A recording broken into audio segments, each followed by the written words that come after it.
Hey, what's up, everybody? John Highley here, coming to you with a brand new series. And this series is called Speed Repairs. And I'm going to talk a lot about how I take a dent that looks like this, essentially kind of a nasty door ding lower in the door, and what my approach is to make this dent manageable rather quick. So, a lot of folks that I deal with, that I talk to, that I work with, they're always talking about exactly, how do you do it so fast? They're wondering, how do you speed through damage like this? And I truly believe that's one of my strengths, but I'm going to show you a mistake right off the bat. So I go ahead and put a glue tab on this, and boom. What happened? I did not prep the panel. So speed tip number one, going slower is going faster. Taking your time to actually do all the appropriate steps is going to make you faster. But I'm going to go ahead and go in, and this is really the first time that I got into using these tabs. If you guys know me, I'm kind of old school. I kind of stick to a lot of my previous methods that you've seen in some of my previous videos. But man, I started using this thing, and it just pulled phenomenal. Now I'm going to show you guys something. I kind of went towards the bottom, and I took a pull and really didn't get much action. So I always go to the opposite side of the damage. One side of the damage will usually lift quickly for you. If you jump on one side and it's not lifting for you, go to the other side and try lifting it, because I'm telling you, one of the sides are going to lift up and relieve the pressure to the other side of the damage. So now what we have right there is a nice high pinch up there. I'm not going to waste my time taking that glue off. I'm going to jump in there and just take my pull down there below. But you can see here throughout this damage that we got a couple little pinch spots down there in that right-hand corner. There is another little pinch spot where it goes through a brace and it touches the back edge. On the back edge side of that dent, you can actually kind of see that now right there underneath the high spot in that little low pocket, and I'm putting a tab over it right now. So now that I got that other spot high, I'm not going to waste time on taking that down right now. That will just open the whole damage up. I want all of this damage going in the right direction. And I'm going to tell you guys, you got to know when to use these techniques, okay? So this is not straightforward. I'm using this technique on this damage because I know it has stability underneath the panel, meaning that it's going through a braced area, and it's also towards the edge of the panel. The closer you get towards the edge of the panel, you're always going to find more stability because it's where the fold over is that creates the strength in that panel. It's kind of like the edge of a drum. You can beat the center of the drum, and it's really flimsy, and you hear that hollow, but as you get to the edge, it tightens up. Exact same thing on an automotive panel. It's like a drum. So the closer you are, the more bass that you feel when you're actually hitting on that thing towards the middle, you're in an area where it's not going to be able to absorb the type of pulls that I'm putting on it right here. So, but the closer you get to the edge, the tighter you get to the edge of that drum, and you start hearing that tick sound, it starts tightening up in that specific area. That's where this technique works really well. So here you go, guys. You can see that I've got this entire thing lifted, going in the right direction. Now, I'm not going to fool around, and I know all the hype, and I hear everything like, oh, we use sharp tip knockdowns. No, you know what? You use whatever knockdown is going to fit the situation appropriately. This right here is a soft tip knockdown. It is on Dave Streen's. He created like a plastic soft tip, but it's essentially the same material that you've seen in a lot of my videos using as a soft tip, but it's driving down these pulls quick. And it's not putting a bunch of little tap marks inside of the high spots. So that's what I'm looking for. I'm looking for the ability to bring the metal down clean, okay?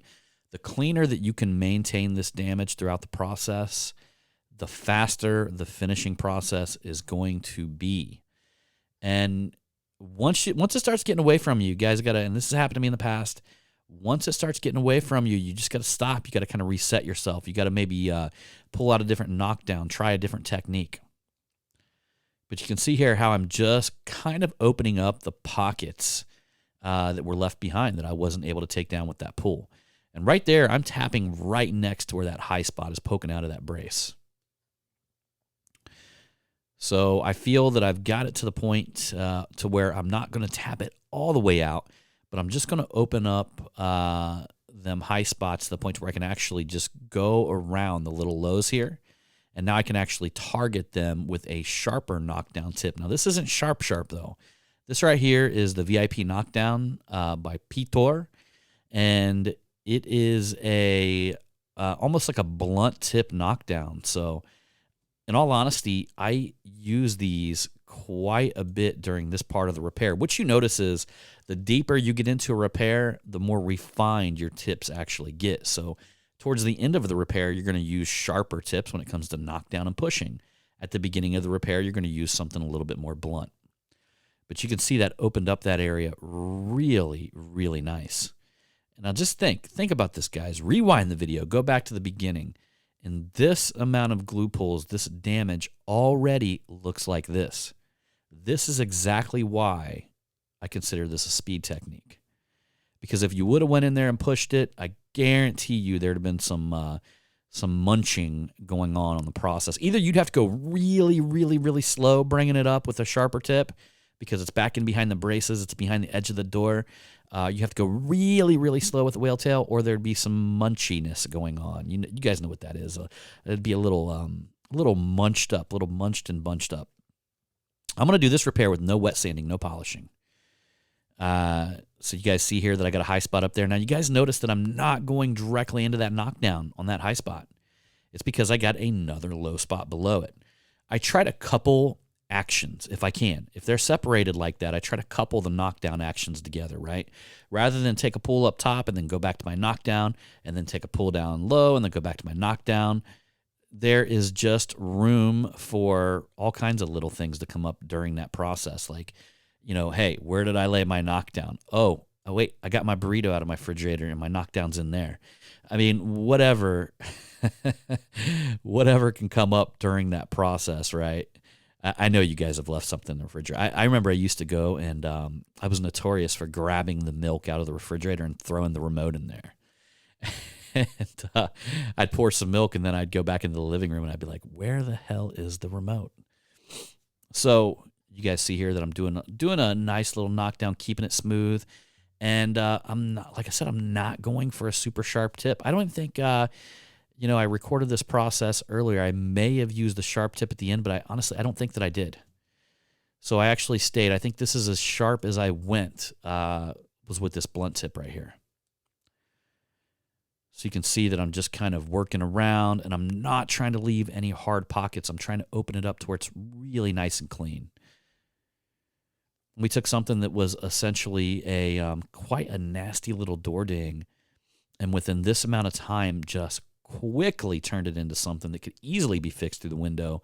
But you know what, man, I like glue pulling. I'm just going to be honest with you guys. I like glue pulling, and I like it so much that I'd like to continue to do it over and over again. And what I do love about glue pulling is that you don't get any kind of push marks. And it's a quick way to get the metal moving, very, very nice, very smooth. And you can take something that would be that of a deep pocket, and you can do what I'm doing right here and flip it up inside out and then just knock it right down really, really quickly. Not too quick, though. Not too quick to the points where I'm beating little holes in it.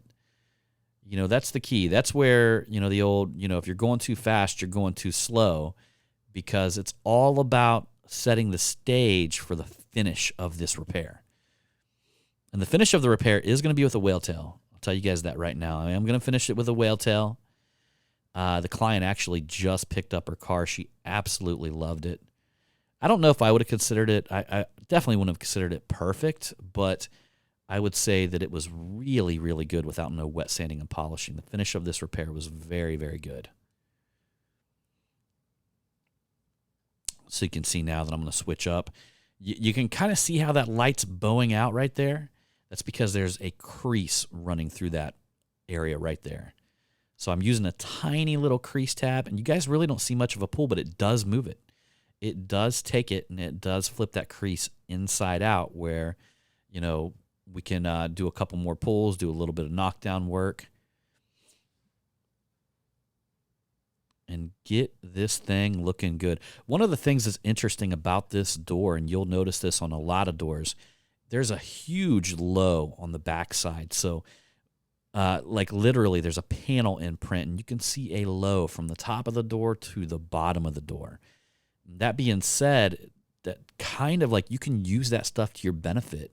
You can blend this dent into them curves. You can re-arch it a little bit. You can, you can kind of be the Bob Ross of your dent removal canvas here.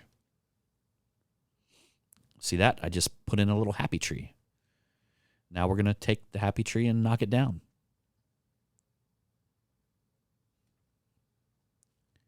What I love about this plastic tip on this VIP knockdown is that it's got a little bit of pushback. Everybody went towards the Peak plastic, and I love Peak plastic, but this plastic, it has it's a little bit soft. And sometimes I look for that. I don't want the plastic to be too hard or too brittle unless I want it to be like on a very, very sharp, concentrated knockdown. But other than that, I'm looking for a little bit of give in my knockdowns. So you can see here, just doing the knockdown work, blending it out, and we'll go ahead and jump back, and I'm going to show you guys kind of like an overall view of what I'm doing here. This is another thing I love about glue pulling is because if I'm through the door, I can't get my head down this low. And you guys know that, and I've talked to you guys about this over and over again, that you got to be bobbing and weaving. Your head movement is going to change the way you actually view that damage. You can move your head up and down, and I mean, it can be to the points where you can't see any dents from up above, but as soon as you get your head eye level to that damage, you'll see little lows. And that is what I love about glue pulling. It gives you the flexibility to work in just about any angle. And this one, I didn't cross-check that much. It just seemed like it didn't need it. I mean, I did by looking at it, but I didn't do much work from that other angle. You can see here that I'm actually dropping the whale tail, and I was kind of showing you there how I got that whale tail bent. It is bent to fit right into that door and fit right into that pocket. So you kind of put a little bend on it that goes with the actual contour of the door. And you can see there the metal moving down below. And really what that is little tiny little pockets that I don't feel like going in and glue pulling each and every individual one. Me basically taking the whale tail and just hitting them. I would say there was probably something in the nature of, I'd say 15 little tiny pockets that I had to go through and push each and every one up. Maybe some of them I had to push up 2 or 3 times to get that perfect, to get it perfect and flush. Other ones I only had to hit once. But this is, in a sense, me going through and just doing the detailed cleanup work. Now I'm back over in my cart looking for something, apparently. Time to do the knockdown work. And what you'll always notice towards the end of the repair, that you're going to try to keep everything in check. So I'm trying not to let anything get too out of whack. Like I'm not trying to let the whole area get too high. I'm not trying to let the whole area get too low. But I'm trying to keep everything isolated flat, okay? So I'll do a couple pushes. I'll do a knockdown session.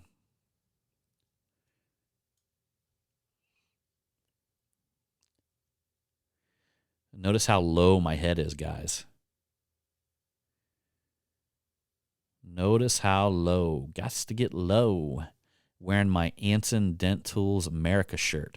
And you guys are seeing the James Lee Elimident new fat headlight, which is insane. I know you guys have seen me in some of the previous videos constantly moving my light. But what I find with this light, it's so big and it's so wide. It's got so many LEDs, and it's been set up just perfectly for the way that I like it, because you can actually take the lens and move it closer to the light. And that's what I love. I like a real tight, crisp fog. This light is phenomenal. I have enjoyed this light ever since I've had it. And it's a tiny bit heavy, but for my shop location and for the hail repairs that we've had throughout this whole year, it's taken my light movement down to a minimum. And then here we go, stepping back and doing that final blend out, guys. Using the Tactical Punisher, this is the 18-inch. So if you guys notice, my head was way closer when I actually had to do the knockdown work. This right here is where blending comes in perfectly.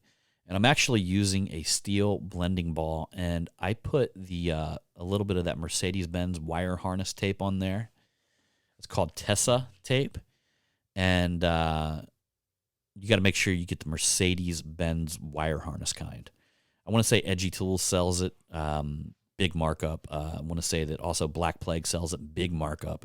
But you're guaranteed to get the right shit. You know, that's the key. You're going to get the right stuff. So there we go. I've been thinking about buying it and calling it tactical tape. Oh, so here you go, guys. Right here is the finished product.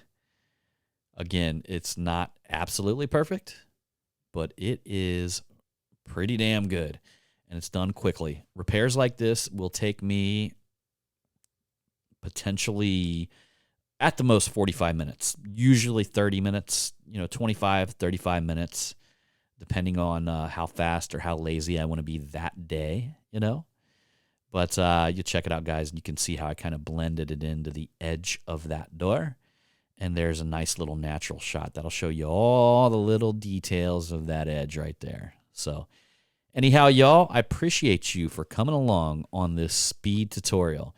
And I'm going to continuously talk about ways to improve your game, to improve your game, to step up your speed, to just become much more efficient in everything that you do, to become the tactical dent tech that I know you are. Anyhow, everybody, John Highley with denttrainer.com. As usual, look forward to seeing you on that next one.